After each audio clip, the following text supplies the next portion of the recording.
Hey gang, it's Scott Curcio. Happy summer. It is time for our mid-year market update. We're doing this for, of course, the city of Chicago today. So if you're watching this going, oh, but Scott, I live in Park Ridge or Evanston, shoot me a note. We'll get you the stats on those communities. If we did everything, we would be here for a very long time. We're trying to keep this short. So if you've been living under a rock, you might not know that we have had a lot fewer homes for sale this year, which, as we get to our first category, the number of sales, means we are going to have fewer home sales, almost 30 or a little over 30% less from the first half of last year to the first half of this year, right? It's actually the lowest number of residential sales that we've seen since 2012. We're just over 13,000 this year.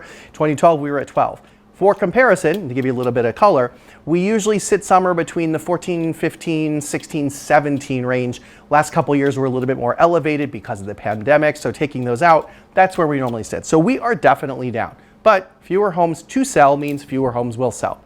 Problem solution. Anyway, now we're going to shift. We're going to talk about the average sales price. I'm going to start with 2 to 4 units because those were actually down the least, just down 0.5%. So really not too bad. Condos were down 2.3%. What's interesting on the condos, though, is in the second quarter, they were actually up to that same amount from last year. So it'll be interesting to see how that trend line goes and where we'll be at the end of the year. The single family homes took a little bit more of a dive, just under 10% in the average sales price in this city. Now, as I say this, keep in mind, there are different performances going on in different neighborhoods. Some are up, some are down. This is an average of all the 77 neighborhoods in the city, right? So more specific data you want, shoot me a note. I'll get it for your specific neighborhood. We were, though, the second highest average sales price for the first half of the year for condos and 2 to 4 units from the last decade. The third highest for our single family homes, right? That's where we're at. Also, keep in mind, too, I'm doing a special report on the luxury market. That's going to be a different video. So if you want to hear how that's performing, make sure you visit my social channels and check out that video. Lastly, you know, I always, if you've watched me for a while, know we talk about month supply of inventory, right? Is it a buyer's market? Is it a seller's market? Is it neither?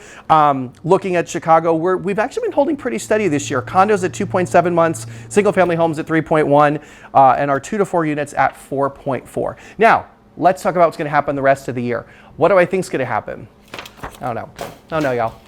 We've had no patterns this year. It's really hard to predict anything. So here's what I'll tell you is if a move is right for you, do it. If it's not, hold off. The big question is interest rates. Where are they going to go? A lot of people, you know, Fed has still said they're going to raise, but we're seeing inflation slow down. So there's a lot of people pontificating that we might be in the 6s by the end of the year. I'm seeing 2024 predictions that we're going to be in the mid 5s.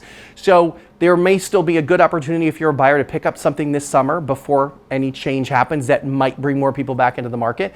And for a seller, there might be better opportunity when more people are coming back into the market. So do with that, I should say, what you will. None of us have the crystal ball. If we did, this video would be recorded in Tahiti. I'm Scott Curcio. We'll see you next time.